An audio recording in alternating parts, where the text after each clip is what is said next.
All right, so we've seen what the definition of a geometric series is so far. Let's actually try to apply this test in a couple cases just to familiarize ourselves with the process. So let's do an example. So for example, we could have a series, say from n equals 1 to infinity, of let's say 5 times negative 2/3 to the n minus first. Now this is a geometric series, and we see that because this 5 is like our a from the previous definition of geometric series above. Next, what we have is some number. In this case, this is minus 2/3 being raised to a power of n minus 1.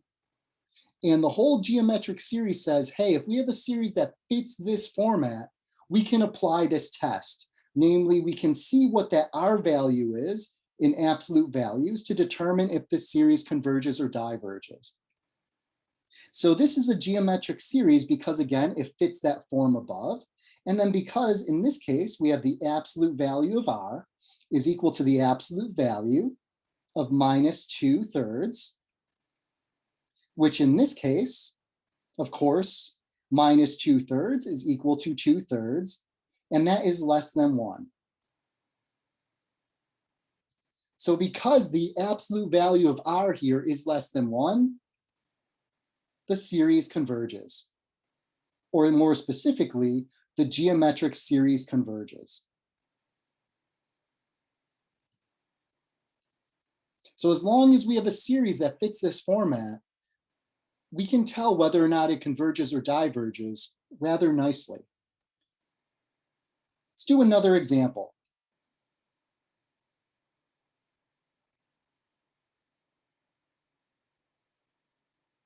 So in this example, let's consider the series 1 over n cubed.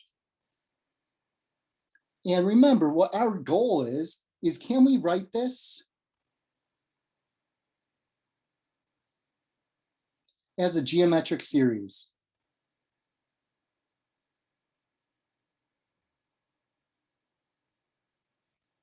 So this is where we get to flex some of our algebra skills or algebra kind of muscles at this point, because what we need to try and cast this in is a series from n equals 1 to infinity of some number a times some other number raised to the n minus 1.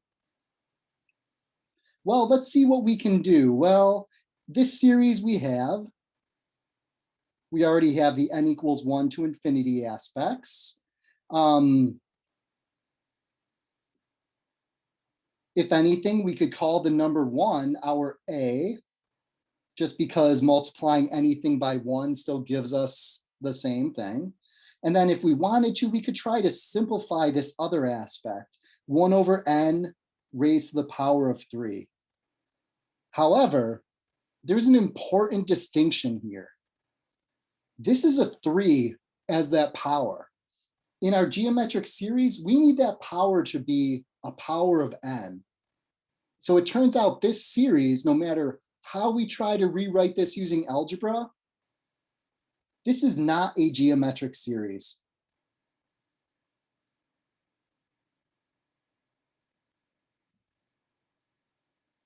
And because it's not a geometric series, we can't apply the geometric series test to it.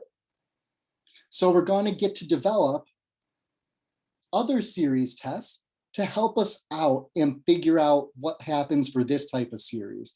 But let's go back to our geometric series. I just wanted to say at this point, not all series, unfortunately, are actually geometric series.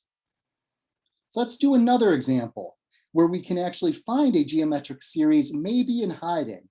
So for example, say we have a series n equals 1 to infinity of, let's say, this is 5 times 2 to the minus 1 times 3 to the 1 minus n times 4 to the n plus 1. And remember, what we're trying to write this as is a series that looks like some number times another number raised to the n minus 1. So can we fit this or mathematically massage this series into that very strict geometric series format?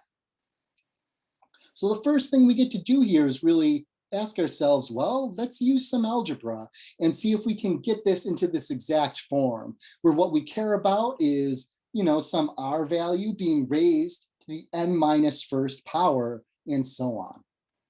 So let's just do a little algebra at first. All right, so this 5, that's just 5 to the first. We can keep that as 5.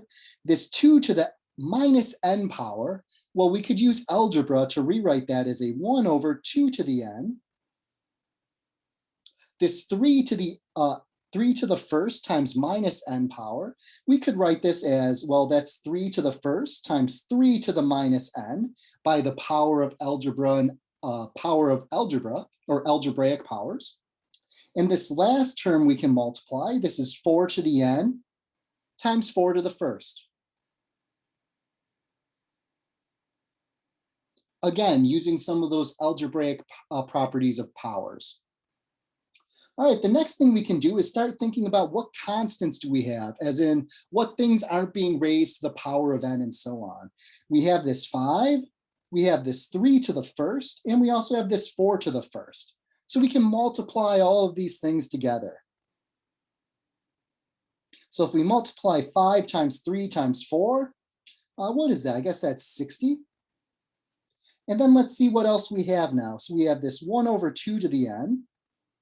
We have now 3 to the minus n, which again we could rewrite as 1 over 3 to the n. In this last term, we have a 4 to the n. Well, that can just stay as a 4 to the n. Well, how can we start kind of grouping this stuff together? Well, we can actually combine these two in the following way. So again, we still have that 60 out in front. That'll be part of our a at the end. There might be, hint, spoilers, some things multiplied onto that a in a second. But one thing we can do is, since that 1 over 2 to the n and 1 over 3 to the n are being raised to the same power, we can group them in the following way. We could write this as 1 over 2 times 3, all raised to the n power. Or we could even take that back a step. We could write this as a 1 over the quantity 2 times 3 to the n, and then write that as a times 4 to the n as well. So let's continue doing some algebra here. So we have n equals 1 to infinity of 60 times, well, this now looks like we have 1 over 6 to the n times a 4 to the n.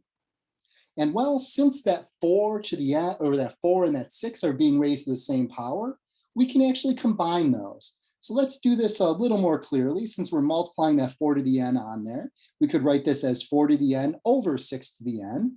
And the next algebraic move we can make is rewriting this as the quantity 4 over 6, that whole thing being raised to the nth power. All right, remember what we're driving for is some number times r, or another number raised to the n minus first power. Well, in this case, so far we have n powers. How can we make that an n minus 1 power? Well, for us, we can do a little bit of algebra on this in very much the way we've been doing. So for example, we could break this into a term like 4 over 6 to the first times another term, 4 over 6 raised to the n minus first power. Because when we multiply those two terms together, we will add their powers together, and ultimately we will get a 4 over 6 raised to the n.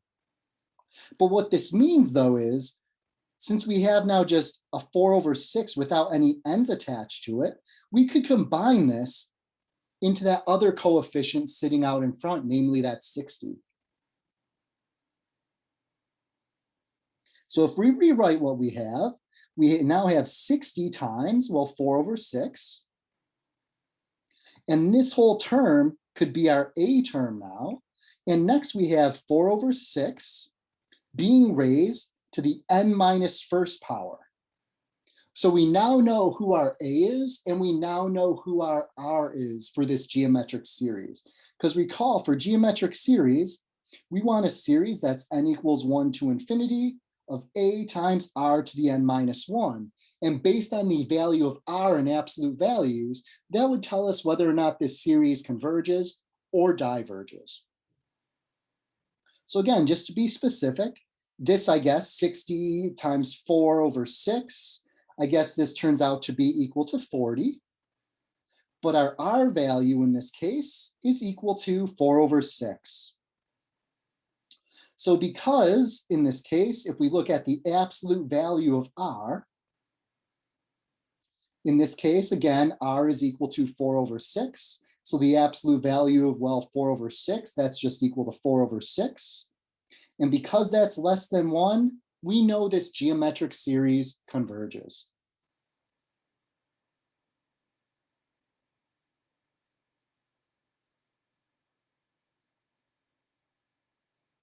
So to recap, we got to use a lot of algebra here to help take a series that was not right off the bat in the form of a geometric series, and we're able to turn it into a very clear geometric series problem for us. And the hint that we have a geometric series in hiding is the fact that we have numbers all being raised to powers of n.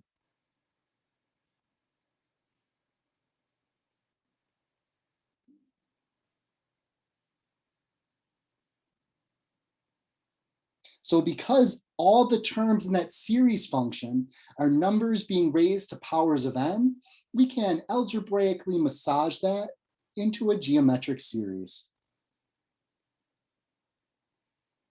And there's something else that's special about geometric series. If a geometric series converges, we actually can determine what that series, that infinite sum, what that infinite geometric series adds up to.